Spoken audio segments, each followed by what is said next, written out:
여러분 안녕하십니까? 이춘건입니다. 오늘은 주식 공매도 제도 보완 후에 예정대로 3월에 재개해야 한다. 그렇지 않으면 주식시장에 더 큰 거품이 형성되어 일반 투자자들이 많은 피해를 볼 수가 있다. 주요 국가는 공매도를 어떻게 하고 있는가 등의 내용을 가지고 말씀을 드리겠습니다. 1월 14일 중앙일보 사설에서는 주식 공매도로는 3월부터 재개해야 한다는 논설을 게재했습니다. 저는 맞는 글이라고 생각을 합니다. 그 이유는 OECD 국가 중에서 공매도를 3개월 이상 금지한 국가는 전혀 없습니다. 우리나라는 1년 동안이나 오랜 기간 금지하고 있기 때문입니다. 특히 이주열 한국은행 총재가 지적한 바와 같이 정시가 과열 상태인데다 거품이 많이 형성되었기 때문입니다. 공매도에 관한 최근의 외국 사례를 살펴보고 우리나라의 향후 정책 방향에 대해서 말씀을 드리겠습니다.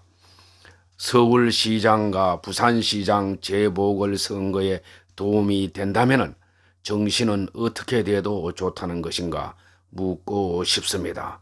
더불어민주당 의원들 사이에 오는 3월 15일 해제가 예정된 주식 공매도 금지를 다시 연장하자는 주장이 나오고 있습니다. 이들은 공매도 재개가 금융당국의 책임을 방기하는 것, 공매도의 역기능을 완전히 해소할 방안을 마련하기 전까지 금지 조치를 해제해서는 안 된다고 주장을 했습니다.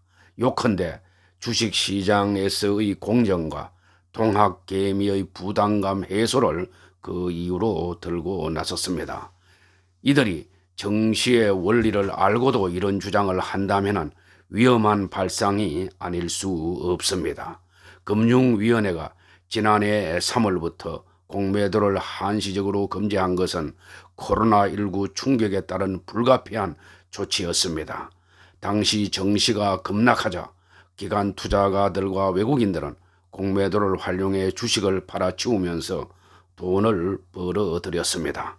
개인 투자자 손실은 가중될 수밖에 없었고 이런 불안 요인 때문에 공매도가 일시 금지되었습니다.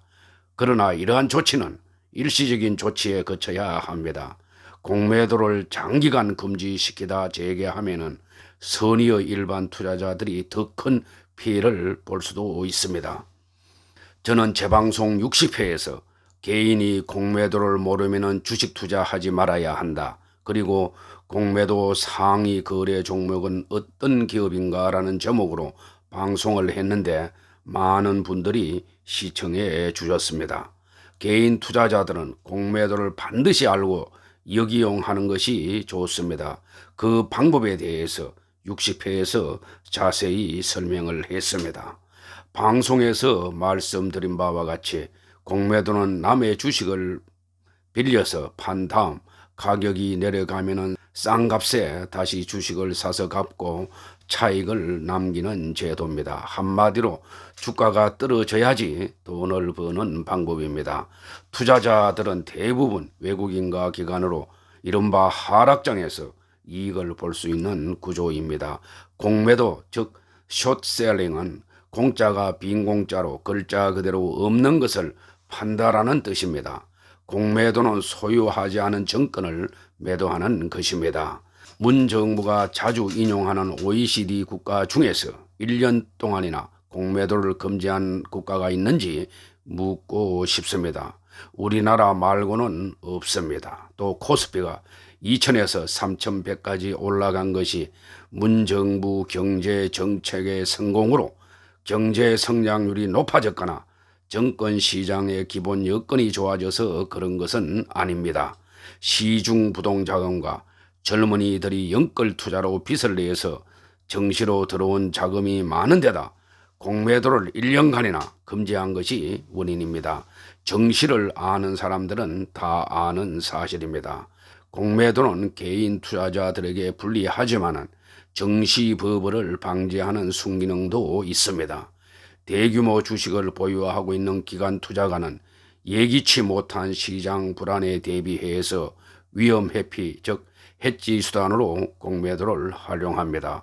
즉 공매도를 활용하지 못하면 수천억 원에서 수조 원의 고객 돈을 운용하는 기관 투자가는 주식 보유의 안정장치가 없어집니다.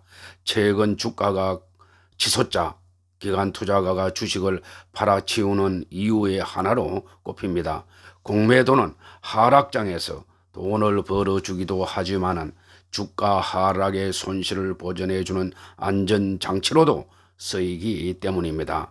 공매도의 이런 기능을 알고도 재개를 막는다는 것은 정시 가열을 그대로 놔두겠다는 주장이나 다름없는 것입니다. 나아가서 정시를 투자가 아닌 투기판으로 본다는 얘기입니다.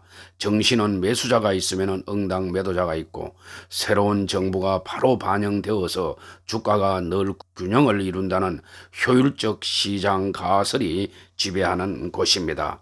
지금처럼 비투와 영걸로 계속 사들여도 주가가 한없이 오른다는 식의 발상은 정시를 투기판으로 본다는 얘기나 다름없습니다.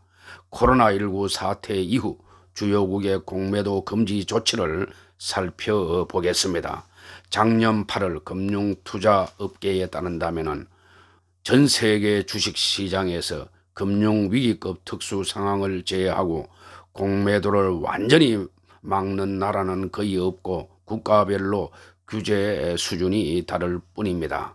지난 3월 중순 신종 코로나19 팬데믹으로 글로벌 정시가 폭락하자 우리나라를 포함해서 공매도를 일시적으로 제한하는 나라들이 나타났습니다. 즉 유럽에서는 프랑스, 스페인, 벨기에, 오스트리아, 그리스 등의 국가가 지난 3월 19일 전후로 공매도를 한 달가량 제한했습니다. 이후 한 차례 1개월 연장하면서 공매도는 작년 5월 18일부터 지속되었습니다. 이탈리아의 경우에는 6월 18일까지 공매도를 제한하려다 1개월 조기 종료하며 다른 이웃 국가와 함께 공매도를 재개했습니다. 유럽에서는 길어야 약 2달간 금지를 했습니다. 아시아에서는 한국과 대만, 인도네시아와 말레이시아 등 4개국이 작년 3월부터 공매도 제한을 시작했습니다. 대만의 경우 기한이 작년 6월 30일이었으나 6월 19일에 조기 종료했고 말레이시아도 작년 말 기준으로 종료를 했습니다. 현재는 우리나라와 인도네시아만 공매도 제한을 유지하고 있습니다. 살펴본 바와 같이 OECD 국가 중에서는 금지하는 나라는 우리나라 말고는 없습니다. 특히 주요 선진국인 미국과 영국, 독일, 일본 등은 작년 3월 중 금융 충격에도 공매도 거래를 금지하지 않았습니다. 일본에서는 개인에 의한 주식 대차 거래 시스템 접근이 자유롭기 때문에 공매도가 투자 기법의 하나로 받아들여지고 있어서 우리나라만큼 공매도에 대한 대중적 반감이 크지 않습니다. 공매도를 반대하는 측에서 제시하는 것과 달리 우리나라 증권시장의 공매도 거래 비중은 기타 선진국 자본시장에 비해서 매우 낮습니다. 2019년 기준 주식시장별 공매도 거래 대금의 비중은 미국이 39.6%, 일본이 39.4%인데 비해서 우리나라는 4.6%에 그치고 있습니다. 다만 국내 공매도 제도는 개인 투자자가 주식을 빌리는 것이 사실상 어려워 외국인과 기관에 놀이패라는 비판이 나오고 있습니다. 이를 보완해 주어야 합니다. 이에 공매도 거래의 개인 투자자 비중이 25%에 달하는 일본 사례를 참고하라는 요구도 있습니다.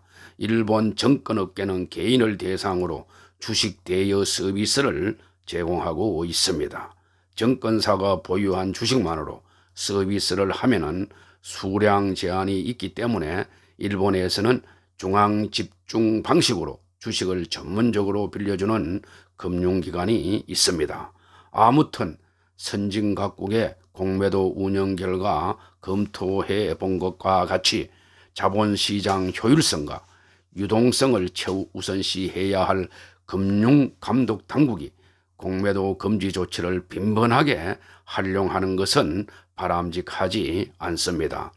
코로나19로 인한 주가 하락장에서 또다시 등장한 공매도 금지 조치를 계기로 법률상 그 제한의 범위를 명확히 하고 공매도 과열 종목 지정제와 같은 보완적 수단을 보다 적극적으로 활용하도록 해야 하며, 공매도 관련 제재의 개편 과정에서도 공매도 금지 조치 위반에 대한 별도의 규정을 두도록 해야 할 것입니다.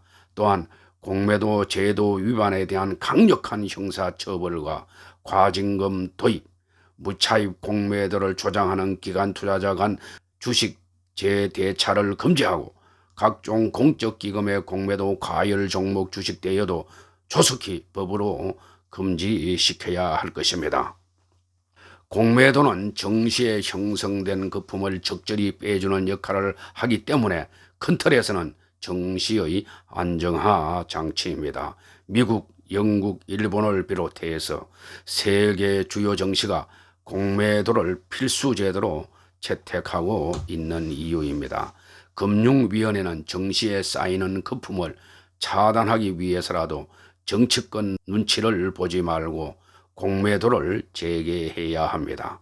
가뜩이나 지금은 코로나19 백신이 보급되면서 미국에서 10년물 국채금리가 가파르게 올라가고 있습니다. 언제든 돈 풀기를 중지하고 정시에서 갑자기 유동성 감소 조치가 나올 수도 있는 것입니다.